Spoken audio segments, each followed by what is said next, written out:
Rightio, I'm down here at Ruapuna, yes, the Mike Pero Motorsport Park, and today I'm realising one of my dreams. I've always wanted to race cars. I love cars. Since I was a little girl, Teretonga in Southland, I've always wanted to do it, so I'm making the dream come true today. This is what I'll be out in, RX-7, thanks to Chris Hine from V8 Superdrive. Let's get into it.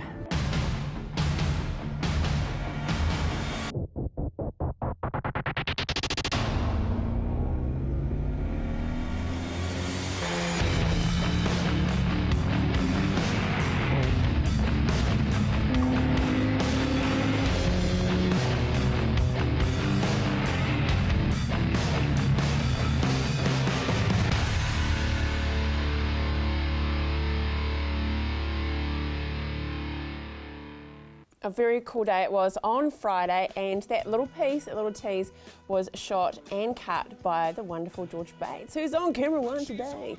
So it was an amazing day out there, really, really fun, and a big, huge thank you to Chris Hyde from the V8 Superdrive team, who was my coach for the day. It was amazing, and watch this space. I put it out there that I will be racing this season at Ruapuna. Love it, love it, love it. Another little shout out though to my little sister in London, who sent me some beautiful flowers from London, because it's my birthday. It is my birthday. I'm not worried about other celebrities and stuff. It's my birthday and it's all about me today, so there you go. Anyway, rightio, winners, Hoyt's movie tickets. Yes, we've got some lucky winners, and they are the most funkiest names, I'll tell you that. Luann Sidon, or Sidon sounds a bit flourish, and Darius Fidel. Don't you love that name, Darius? It's very cool, cool parents. And this Wednesday we'll be changing over the beautiful painting. Last day today to enter for Ira Mitchell Kirk's painting. $1,600 worth there, yes, and you could be a lucky winner. To enter these competitions, all you need to do for the, skip that, ignore that. Let's go to what prizes we've got this week. We've got wonderful movie tickets available again from the Hoyts family. And Graham Horncastle, we've got a wonderful book bundle to give away. There they go there. Horncastle's Suitcase, Horncastle's Hero or Hellraiser. You could win both of those. We've got a few of those packages to give away. All you need to do is go to, now you can, ctv.co.nz and go to a competition page. Really, really simple. Okay, on today's show, it is Asthma Awareness Week, and it's very dear to my heart, or rather my lungs, the old asthma. Phil Brady is here talking budgets, and we don't like budgets, do we? But they are a necessary evil. Lucy Arnold joins me from Felt. It's a small company that sells online and some really, really cool stuff. So I look forward to checking it out, and you potentially could invest in her company. We go out on location with the Red Cross to their response centre, a very cool space indeed, and just the volume of what they've got there, and they are ready. They're ready for the next big one. And Money Week, you might have heard a lot about it in the media. It is this week, and Brent Lattimore is here. Do you buy a coffee every day? Maybe 1, 2, or maybe 3. You could be saving serious money and putting it to good use, so he'll smack your hand for that in a little bit. And Pat's here from St. Elisa, and we catch up with her and see exactly what the team are doing down there. But first up, can I pronounce it correctly? We've got Nicola here from Nourish, and today we're talking quinoa. And not for quinoa, like this peasant first called it. Yes. Apologies for that. Well, anyway, it's your birthday. You can get away with the old thing. Yeah. No, but it wasn't fair to say it wasn't my birthday. It was ages ago. Okay, so quinoa. Educate us. What is this new superfood? So it's actually a seed, but it's treated like a grain, and I've just brought some along to show you. So they come in a bag like this, which is found in the organic section or the health food section of the supermarket. So if you're wandering around looking for it in the baking section, you're not gonna you won't find it there. But the seeds are red, white and black. And you can buy them in separate bags of each colour. Oh, okay. But this one just had a mix, and I thought that was quite good to bring along and show you. So they're tiny, tiny little seeds when they're raw. Seed. Yeah, it does. It does. It doesn't look like it would be very appetising at all. But you can, when you cook them, it's very, very simple. 2 cups of water to 1 cup of quinoa, and you boil them for about 20 minutes. Ooh. So it takes a wee while to cook, but then once you've got them to that stage, they can be used in a variety of ways. And definitely boiling, not the old like rice sometimes you can throw into the microwave and things like that. It must be boiled only. Well, you could try it that way. I haven't tried it that way, but No, we won't because we haven't, and it could go to custard. Not literally, but no, it could. Probably not. Not my kind of custard. No, anyway. not quinoa custard. The nutrients. Yeah. What are they high in? So really high in quinoa. protein. Quinoa is high in protein and really high in fibre, and lots of antioxidants in there, so all sorts of health benefits. Yeah. Oh, very good. So protein. Yeah, yeah.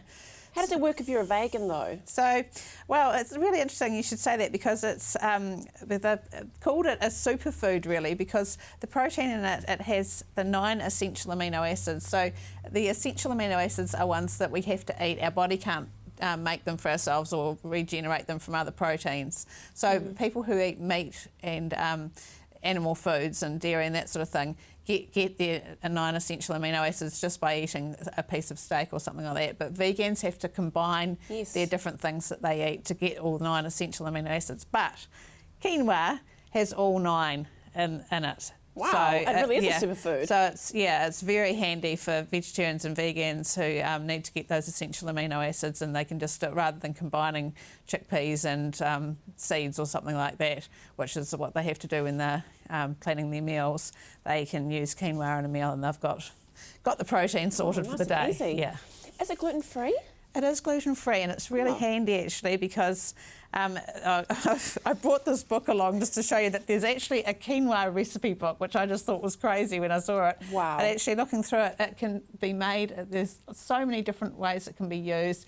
Muffins, patties and fritters, and baking and soups and casseroles and all sorts of different ways. So yeah, replacing grains with your quinoa is a really good way to do it, and it's done a lot in all sorts of different recipes. So it's great that it's gluten-free because it can be used in ways that other grains might have been used. Okay, so once we've boiled it, the tested method, what can we use it then for? What different types of dishes can we make? So today we're making a beautiful salad, and it's used a lot in all sorts of different salads.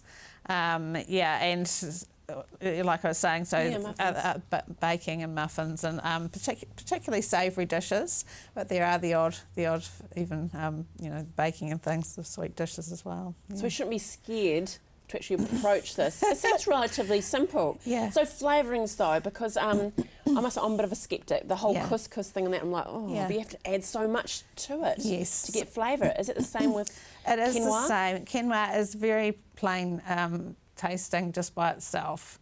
So you do need to add, but like in the salad of, excuse me, in the salad that we've got today, we've added lots of nuts and all that sort of thing to give crunch in that, and the flavour, I guess, is added by some lemon juice, but all the other ingredients in the salad as well. So we've got some mango in there, and very exotic. you just need to make sure that you're adding plenty of, lots of dishes that have quinoa and have lots of fruit and or vegetables in particular and that sort of thing. So just use your 5+ a day to add your flavour as well. Exactly, and a little bit of research went on air. It actually comes from Peru. Yes. Which makes sense with the fruit and the things and that sort of that, the spices and flavours and things like that. Oh, really looking for the recipe. Yeah. That could be a good one for the regattas coming up just quietly, Nicola Freya. Absolutely. Radio. Yeah. Now, okay, so Nourish Nutrition Limited, nourish.org.nz is Nicola's website, very informative, as well as her Facebook, Nourish Nutrition Limited. Remember, it's all about health through food. Radio after the break, Nicola does hop into the kitchen. She's very talented, isn't she? And take a deep breath. It's Asthma Awareness Week.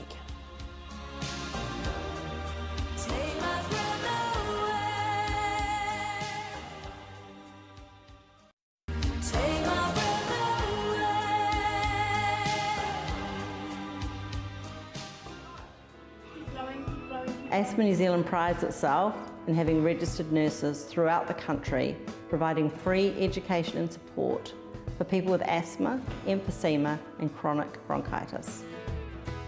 As New Zealand's leading authority in asthma management, we've partnered with others to develop the Asthma Minder and our own asthma management app. Both are available free. Our trained asthma nurse educators provide education in homes, schools and workplaces, teaching peak flow measurement, inhaler technique and correct use of medication. We also run several courses for registered nurses and can provide written information as well as a multilingual DVD on asthma.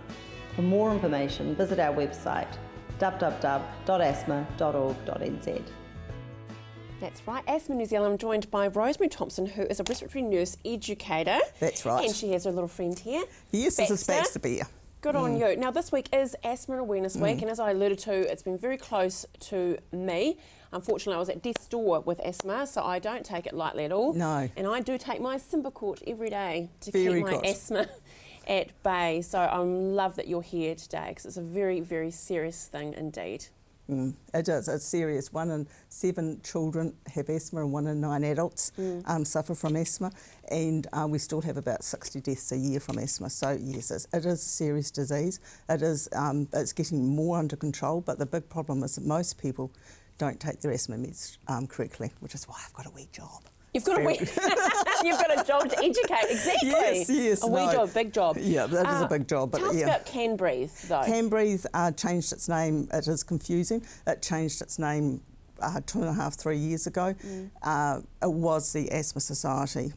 So it was Asthma Canterbury, and it's changed its name to Canterbury just because we cover other disease processes other than asthma. So it's, the COPDs and the bronchiectasis as well as asthma. But this time it's asthma we're talking about. Okay. Let's talk exactly what is asthma, because you've got a couple of wonderful examples here, actually, and I think we should talk about that. I actually really believe that asthma means panting. It's a panting attack in Greek, and that explains it really, really well. Because what happens if you take a deep breath, a really deep breath, and you're an asthmatic and you breathe in a trigger, which I'll get to in a moment, your lungs may decide that they don't like that, and they decide to get rid of that trigger. So this is hold it, just here, Rosemary, to this camera here, and it should be able to Sorry. Yeah, cool. No, this is actually just a tube that's normal, so you can see straight through it and you won't have any problems, obviously blowing up. This one here is a tube that's got an asthma problem to it. So 3 things happen. They get tight there, they get swelly there, and they develop mucus, or to get rid of the whatever you've just breathed in. Asthmatics do it too often, more than normal people do it, okay? So it's really important to be really clear about this, because the drugs work differently. The blue inhaler, which most people will have seen, releases these muscles here. The preventers, which are these, the other coloured ones, the orange ones, the brown ones, the red ones, work on this and this. Now, the blue inhaler takes about 5 minutes to work and 4 hours to finish working, really. The preventers take at least a fortnight to start to work and a month to 18 months for actually remodelling. So it's a long, long time. And you actually touched on it, though. It is exactly using your medication. Just because you're feeling better, you can't stop using it. And that's the problem. That is the problem. There's been lots of studies done in New Zealand, and 50% of all asthmatics take their drugs wrong, mainly because the blue inhaler obviously works so effectively, and they think that the other inhaler has no work. Yeah. I've met teenagers, especially teenagers, would-be teenagers, who may be taking their blue inhaler 30 times a week, and they're not taking their purple or their red inhalers much at all, 2 or 3 times a week. When you actually contract with them to change over, within a month they'll be different people. It makes a huge difference to know. But people have to know what the drugs they're actually doing. They do not know, so therefore they take their drugs wrongly. Rightio, just to round things up, we've got Baxter there, you've got your spacer. Yep. Can you show us exactly what the spacer is? Spacers are really important. If you take your drugs like this, which I have to admit I've done before, much easier to carry, half the drug will go into your lungs. Right. If you use a spacer, it works very, very well. Yeah. It is, isn't it? It really keeps it isolated, and also it's double the amount of drug goes into your lungs. So these make a big difference, and they're free. They're free from the GP. 2 a year. They only last for 6 to 12 months, so they don't last long at all. No. Yeah, that's really important. Thank you so much, Rosemary. And remember, we've got the wonderful website is canbreathe.org.nz. If you think potentially you may have asthma, just go along to your GP. It's very easily, it can be diagnosed, especially for your wee ones. You do not want your children to be suffering with asthma. Thank you very much. Thank you for having us. It's and we been can breathe wonderful. easy now. And now we're heading into the kitchen though with Nicola from Nourish with that quinoa salad.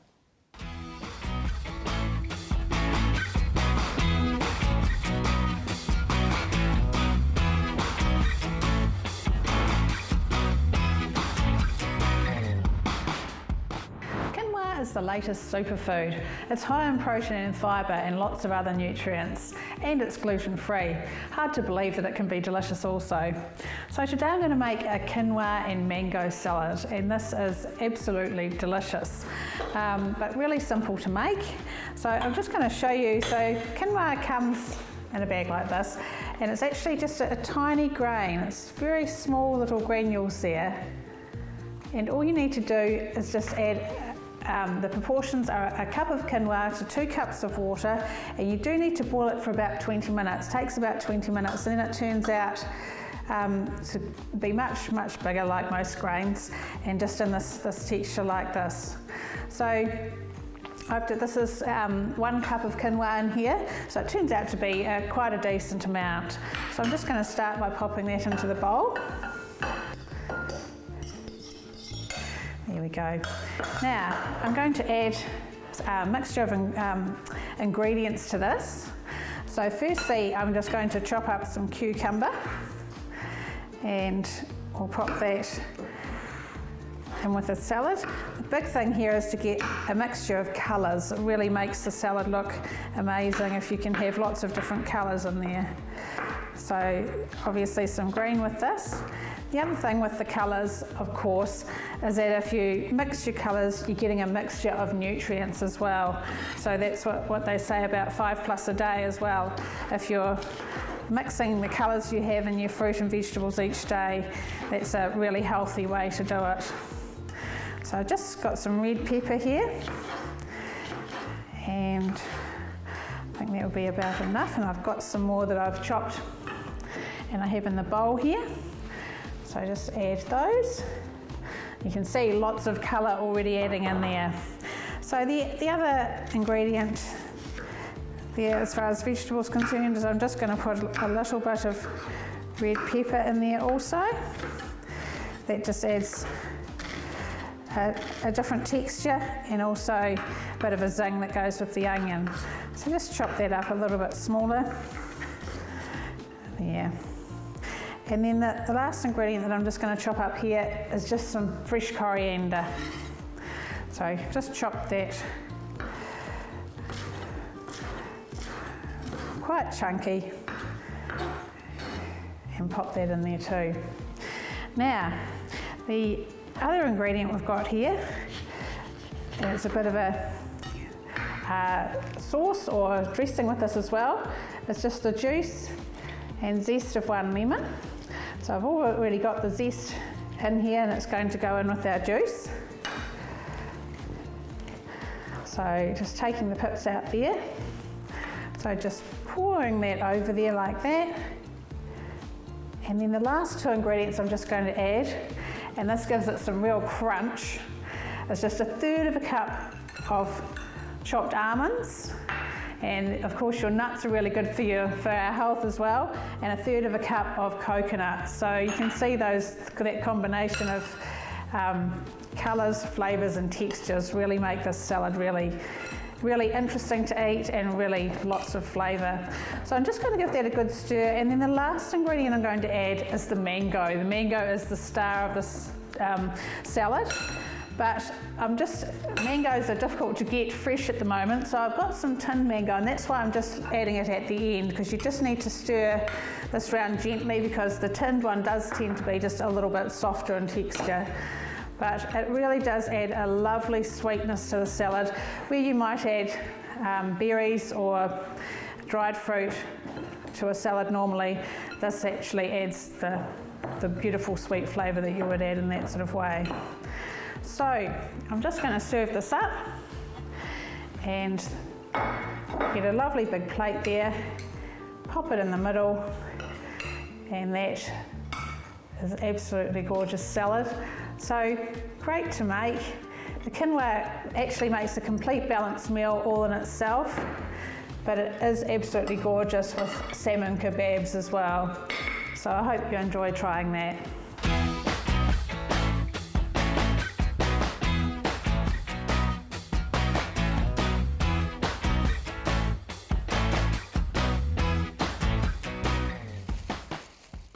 And there we are, quinoa, and with Lucy. After the break, Lucy, we're looking at all these little bits you've brought with us from Felt. Look at this. Excited? Mm-hmm. Yeah. Sort of, kind of. Stay with us. See you soon.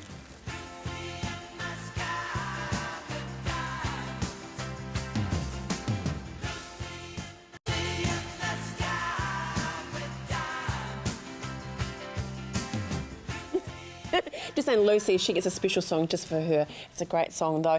Hey, welcome, Lucy, to Canterbury Live and your wonderful online store, Felt. How did it all come about? So I started Felt back in 2007. I was selling my own handcrafts online through a US site, Etsy, and there was no local equivalent. So I was making a lot of sales overseas, but not really. There wasn't really anywhere that I could sell to local markets. So I looked into setting up Felt and got a developer to help me build it, and we launched in June. Voila. Yeah. And you're looking for investment now, though, from... Yeah, so we've been going for 8 years, and we've just launched an equity crowdfunding campaign. So that's selling shares in the company to help us grow it to the next level. And that's cool. I think we've got a key for it. It's Pledge Me, isn't it? Yeah, pledgeme.co.nz is the site. We've got there, we've got, and this / and it's Felt. Let's tease our viewers and we'll talk more about Felt and how we should invest in you. We have to have a giggle because if you see this wonderful tea towel, oh no, it's a cushion cover, sorry. No, it's a tea towel. I am right. Doubting myself there. Do you love that? Well, do you know what? That was made by Luann Sidon, who we actually just gave some tickets to the movies. She's having a great day today, isn't she, really? She is, yeah. Tell us about Luann, though, because I see we've got a cushion as well. Yeah, Luann's a local artist, screen printer. She screen prints her prints on paper and cushion covers and tea towels and so on. This is Delilah, her pug.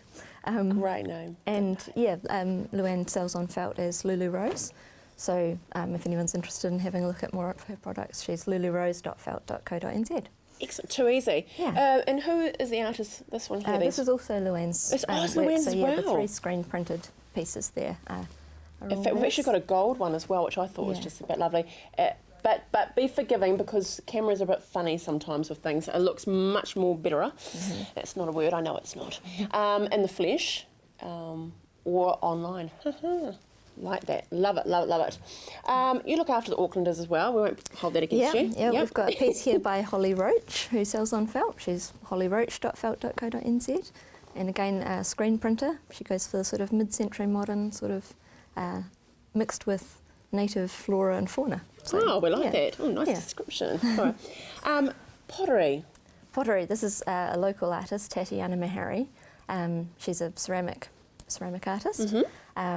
She sells on Felt as the Busy Finch, so busyfinch.felt.co.nz. Cute.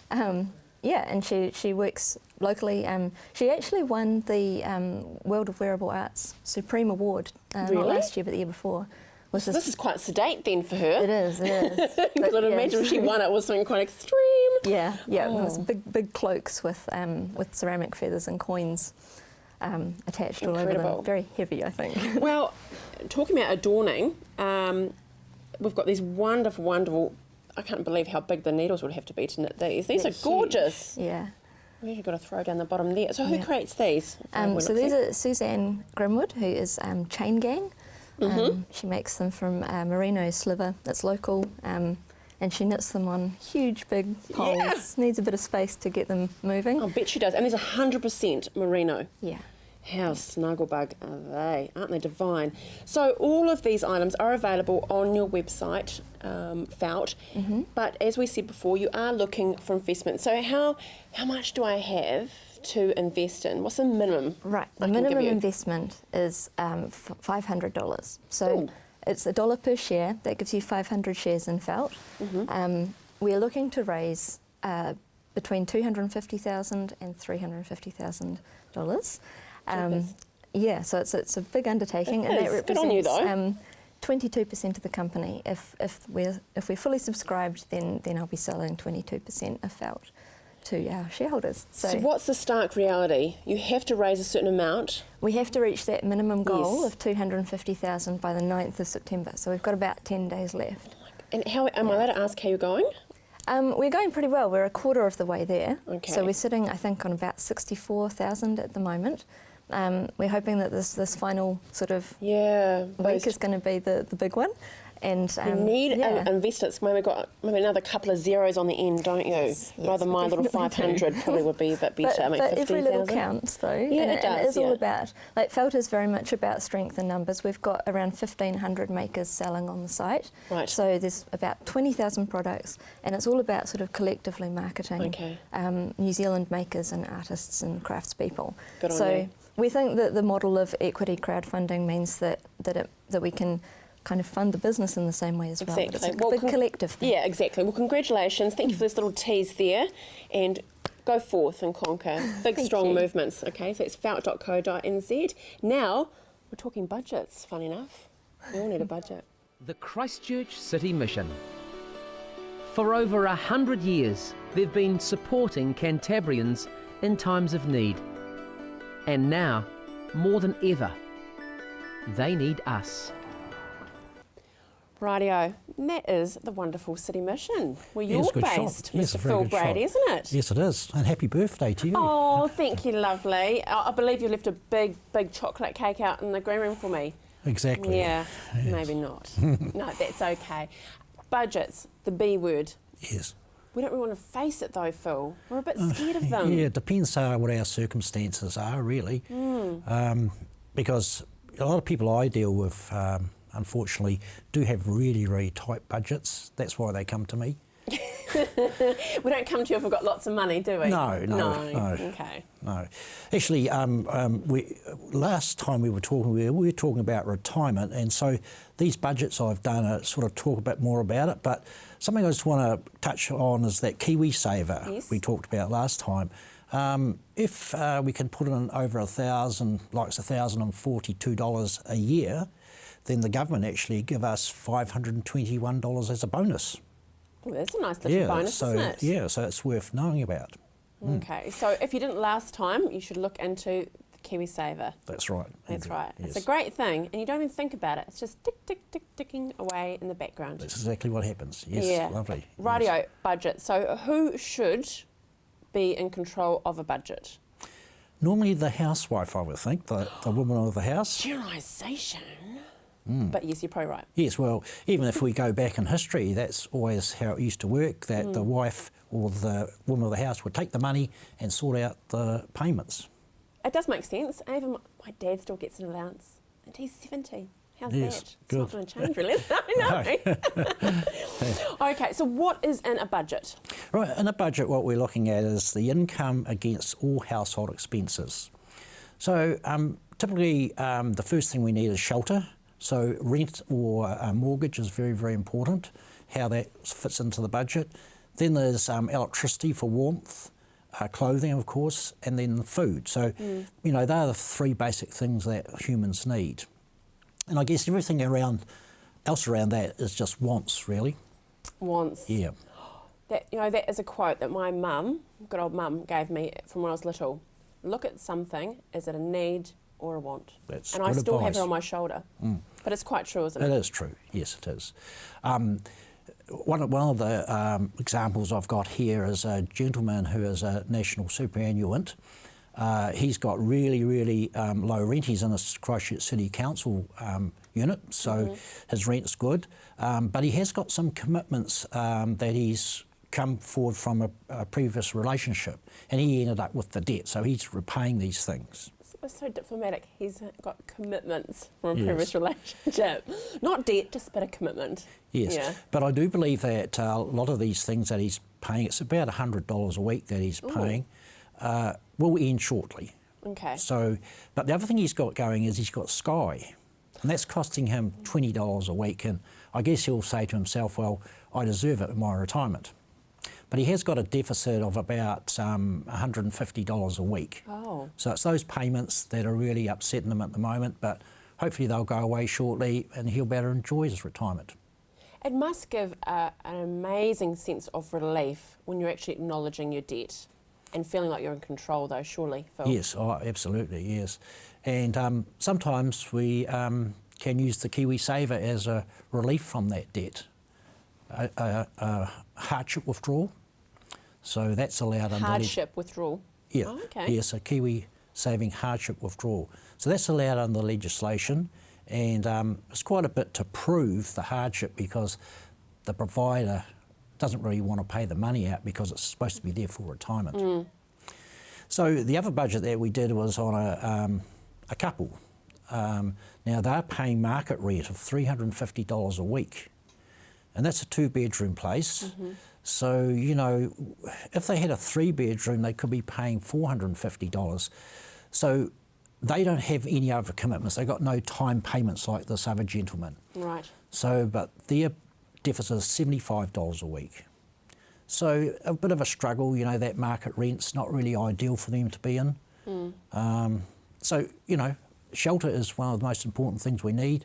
So we need to make sure, if we're coming out to retirement, that our shelter is going to match our pension. Well, we've only touched on it today, Phil. Yes. We've only touched on it. So we've got to the shelter point. Let's continue in a fortnight's time. And really, I think it's a very, very good thing we're actually acknowledging the budget side of things. So let's continue it. Thank you so much. I look forward to my chocolate cake. Yes, you'll enjoy it. Oh, well, every mouthful. Yes. Okay, stay with us after the break. Pat's here from St. Elisa Life Care, and we're on location with the Red Cross. I've witnessed your suffering.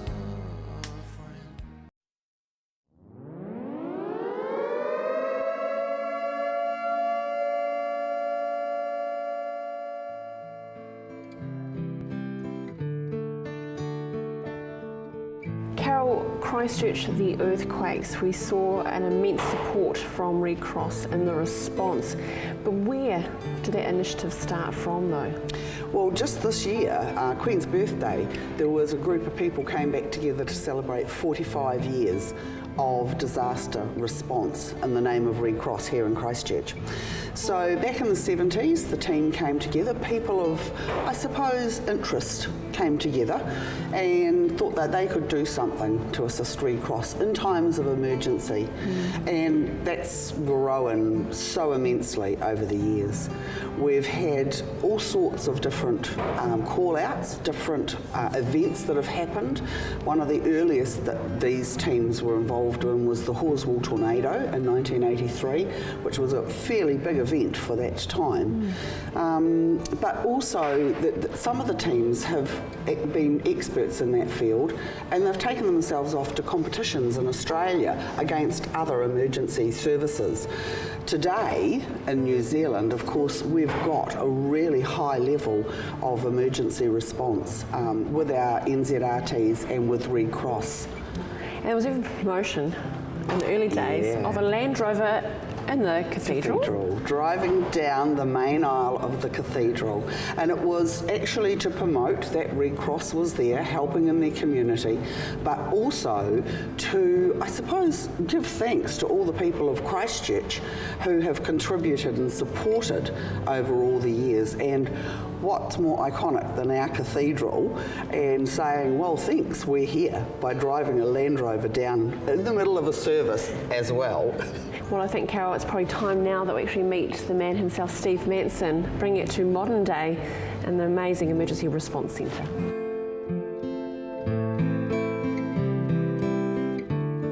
Steve, we're right here in the hub of the Response Centre, and the first thing that really catches my eye is the volume of what you have here at the Response Centre.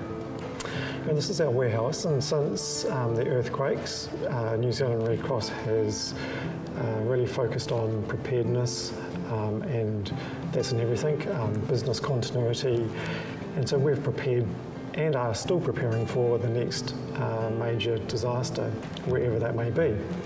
So in this warehouse, we've added the racking that you can see, and we've got blankets, tarpaulins, water containers, a whole range of disaster relief items. Throughout the South Island, we've actually got smaller pre-positioned stocks as well, but this is the main feeder for the South Island. In terms of the equipment that we've got here, we've got our Emergency Operations Centre kit, which includes satellite phones, computers, printers, everything that we will need to manage an operation. In terms of the volunteers supporting them, we're fully self-sufficient, so we've got single-person tents, showers, toilets, sleeping bags, food, the army ration packs. So everything is sort of managed from this warehouse. And outside you've got an incredible unit, a response truck. Yes. It's quite impressive in itself, or one of many.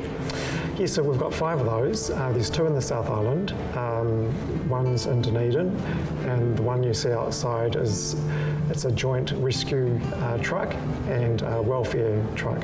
And if New Zealand Red Cross responds to a local community that we don't have a building, we can use that as a command centre as well. So it's a multi-function truck. And this is a multifunctional warehouse. You're actually helping other entities as well, apart from Red Cross? Yes, we're a valued partner agency, so we support others as well. So in this warehouse we've got Save the Children's new child-friendly spaces kit, and we've got some items stored on behalf of Christchurch City Council Civil Defence as well. Well, I think, Steve, you're doing a fantastic job, and the team. Are we ready for the next disaster that potentially could hit Christchurch? Well, we're very committed and we've invested a lot of money in this equipment. I know all the partner agencies are doing likewise, so we'll be better off in the future than what we were during the Christchurch events. So you heard it there, straight from Steve Manson and the wonderful response centre here in Christchurch. And it was good being out there with the team, and I'm just giggling, I'll probably come out to Pat now, is that we both said the next disaster, we hope we're on holiday and we can't get back. That's actually a good plan. Sounds good. We can't plan for that, but we don't know when Pat. it's going to be. That's we don't know the when problem. it's going to be. How is St Elisa? How's everyone faring with this winter bugs? Well, we've had our fair share, I'd have to say. Yeah. We've had some staff hit by them and some of the residents, yeah. They've been nasty, actually. I know. We've certainly had it here. The staff, though, if you're asked what's the biggest thing about St Elisa that makes the residents smile, has to be the staff. It does. It does. So what is it about the staff? Because you handpick them, don't you? You interview the staff that come in there. Yep. What is that little X factor that you look for in the team? With every staff member that I talk to, I always say, just remember that everybody here is somebody's mum or dad or nana or papa or auntie or uncle or brother and sister, and you just look for their response. There. Yeah, and that's the key, isn't it? Is that, and everyone's got a story, haven't they, Pat? They have. They have. Because, you can get refrigerator nurses. Do you know what a refrigerator nurse is? Oh, God. I hate to ask, actually. Go. It's a nurse that comes to work to earn the money to pay for the fridge. Oh. You see? And that just describes the person. And that's not what it's all about. You've got to have a heart.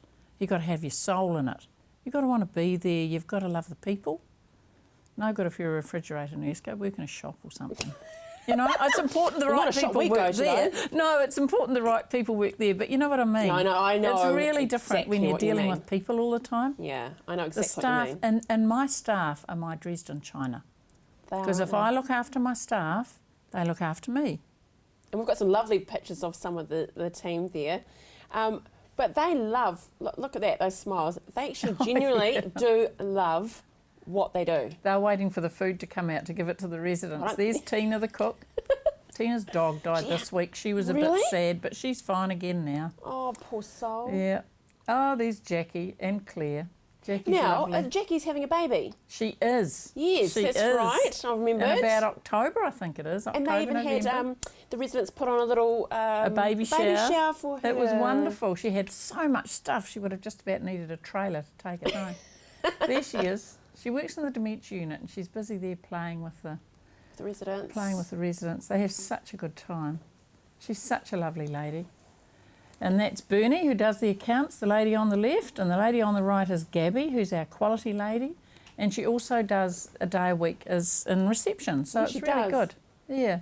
Such important people, and so nice to have somebody answer the phone when you ring and not a machine. Yeah, exactly. Makes a push difference. One, push two, push three. Yeah. Push So me out here's the door. residents watching. Oh, there's an entertainer singing away there, is she? Yes, yeah, yes, I can she see was the great that day. I speakers. remember that day. Do you know they come in with speakers and Lord knows what? I don't know how they can be bothered lugging it all round. They do Well, a they great must like job. what they're doing, lovely. Yeah, they must do. And they go all around the place doing it. It's fantastic. I've been the great fortune, I actually do talk about St. Lisa quite a lot to other people, is that it really stands out to me how much the residents love the staff, and there's actually quite a personal connection with them. And that above the meals, I know Tina, they make wonderful meals, I know that, and it's clean, it's tidy, it's lovely, but really it's the team. It's the team, all right. It's the caring. Do you know, in a place like St. Elisa, there's the care of the residents, the care of the staff, and the care of the families. There's three lots of caring. I can sort of delegate the care of the residents to the registered nurses and the care team because I know they're well trained. I know they know what to do. The care of the relatives we share, but it's mainly the care team because they know them much better than I do. They know the residents much better. But the care of the staff, they're my babies. Yeah, they really are. I look after the staff, absolutely. And right now we're going through appraisal time, which happens everywhere.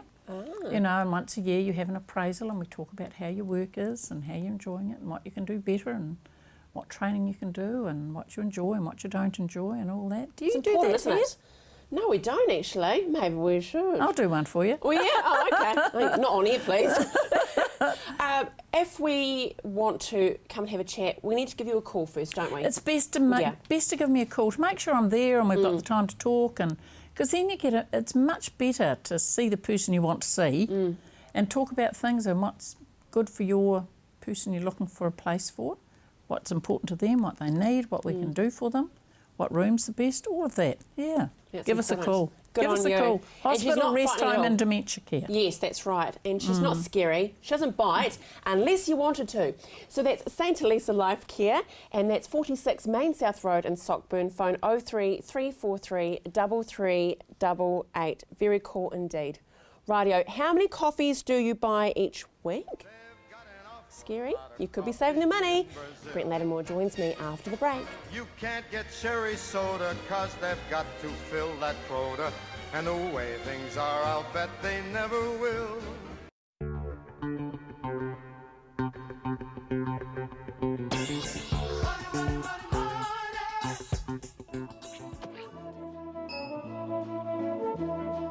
The three dumbest things people spend their money on, number one is high-priced coffee. That's insane, particularly when you have debt. To be paying $2 and $3 for coffee that actually costs you 15 cents to make is just sheer stupidity. Number two, people buy too many clothes. People fall in love with clothes they see on the shelf somewhere in a store, buy it, never wear it. It's particularly true with shoes. Ask yourself sometime when you look at the closet, how many shoes you're actually wearing out of the dozens that are sitting there. Number three is they forget that money can be either your most powerful ally or your worst enemy. Debt is evil. If you can save money, put it in the bank or invest it and make interest, you're way ahead of being in debt. Debt, bad. You heard it here first. Dead bad, saving good. He's actually quite funny. He is Canada's version of Donald Trump. But very funny, but it's actually some true words there though. Very true. Very How true. are we, Brent How Lattimore? simple. Yeah, all good, thank you. Very And good. thank you for joining us this week. You'll be here on That's all right. Wednesday as well. Yes, correct, yeah. For Money Week. Good week. What is Money Week? What is it? What was it? Why was it started? Well, I mean, Money Weeks, isn't it, I suppose, is saving money, putting it aside, not touching it, paying off debt, and budgeting properly. Yeah, and we touched on that before with Phil Brady actually about which is really budgets, good. which is really good. His KiwiSaver that he talked about and the little tricks with KiwiSaver that you can use, and also people always wonder, well, do they, especially if they have a mortgage, do they save or do they pay off their mortgage quickly? I mean, you quite often get asked that question, which one do you do first? Well, there's probably no real proper answer to that, and it depends on that person's spending habit. But in theory, you should do both. It's just trying to find the balance of putting money aside in KiwiSaver, and of course paying the mortgage off and not drinking so much coffee by spending money on clothes and shoes. Well, yes, let's touch on the old coffee. Now, around our building, we're in like any other business, but we do have our coffeeholics. Well, they enjoy their coffee and head away each day and spend their money, hard-earned money. How much could we save potentially if we are cutting out the trip for coffees? How much would or the journey of coffees? Do you drink coffee? You drink coffee? I do. Of course. Yeah. So how many would you have? A day? Yeah. A week? Probably a day from 2 to 3. Yep. 2 to 3 coffees and a day. And bought coffees? No, I may have one to treat myself, but okay. generally So I one make them. bought coffee a day? Yeah. So I did a figure before I came here that even if you dropped one of those coffees, and if you had a mortgage of about $300,000, which is sort of an average mortgage across New Zealand at the moment, would save you about $20,000 for the term of that loan. Jeepers. So it knocks a whole year off your term by adding an extra. So that $5 you save, if you put that straight onto your mortgage, it saves you a whole year's worth of interest, basically, which is about $20,000. Now, if you did, I did some figures here actually. Now, if you did 2 coffees, it will save you about $37,000 over the term of your loan. It's substantial, isn't it? Big spenders. Yeah. So if you cut down on clothes, let's say $80 a week. On clothes? Let's say that you cut that back. So you do your coffees, your clothes, $160,000 it will save you over the term of your loan.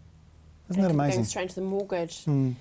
And at the time, it just seems like a little drop in the bucket. I know, and it does. Is that what puts people off, though? Well, I think you can do it in small increments, and you can do it in small increments as long as you have your mortgage structured right, as often as you want. And so $5 or $10 per week extra really makes no difference in the grand scheme of things, I think. And hopefully most people can look at that.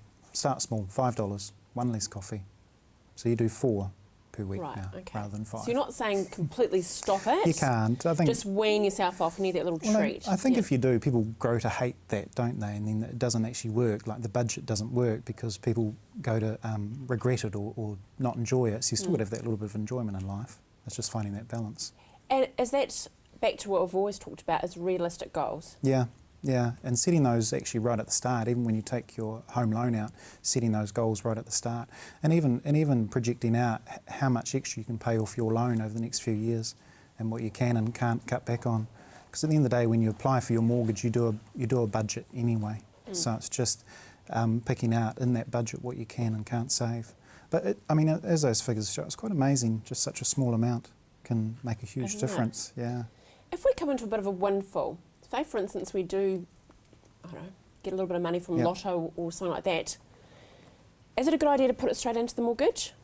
Yes, as a lump sum payment, and keep your payments the same. The trick is not to pay it off the mortgage and drop your payments down because obviously you'll owe less.